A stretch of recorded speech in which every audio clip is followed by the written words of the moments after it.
你覺得對於你朋友嚟講，你係一個完美主義嘅執着者，定係一個排除萬難嘅實踐者，抑或兩樣都符合你嘅描述呢？今日我哋嚟探討一下，為咗長遠嘅完美追求，到底我哋應該不斷緊合格都死搲唔放，繼續試，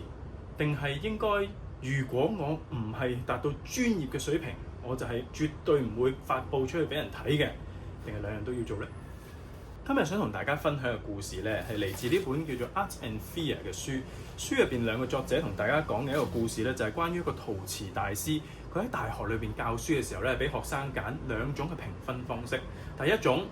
產量組，佢哋呢需要盡量多咁樣去練習，佢哋呢不停咁樣製作，但係呢，佢哋唔需要要求個別製作成品嘅質量，只需要最後產量總共加埋起嚟呢有25 kg， 咁佢就可以攞到 A。如果得20 kg 咁就攞 B。呢個呢就係從佢哋嘅產量去決定佢哋嘅成績。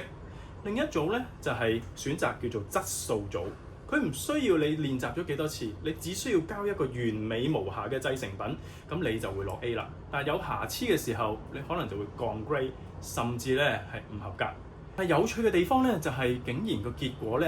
絕大部分極優秀嘅製成品唔係來自質素組，而係來自產量組。點解呢？書裏邊咧就解釋到，其實咧因為陶瓷係一個好需要你掌握嗰個手感同技巧嘅一個手藝嚟嘅。其實只要嚟報得讀書，學點樣整陶瓷咧，佢哋都有一定程度嘅基礎。反而咧阻礙佢哋嘅成長咧，就係因為佢哋嘅練習量不足。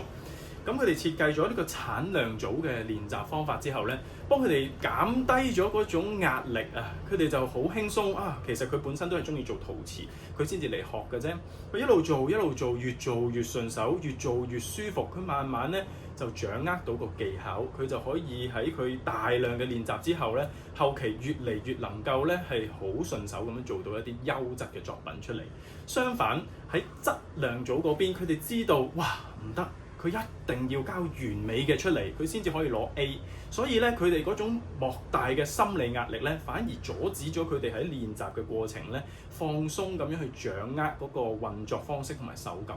咁呢個故事咧，最主要嘅訊息係想同我哋講，如果你需要進行一啲藝術創作或者作文，或者係其實係去做一啲你未試過、有少少陌生、有啲緊張嘅事情，你應該要判斷一下，到底呢個係一試定生死，衰咗就未必有第二次機會嘅關卡，定係其實你係喺一個修練場地裏邊，你失敗幾多次都仲可以再嚟一次嘅呢？如果係後者嘅話，你大可以好似呢個故事裏邊嘅產量組咁樣，放心去做。放心去試，放手一搏，唔得咪再嚟一次咯，唔得咪再嚟一次咯。只要你嘅機會係源不斷嘅話，其實每一次嘅嘗試都係俾你下一次嘅一個新體驗。你不斷吸收呢啲經驗值嘅時候咧，你就更加容易達到你最追求嘅終極完美主義啦。我係 Osman， 大家睇緊嘅係卡比實驗室，我哋下次再見啦。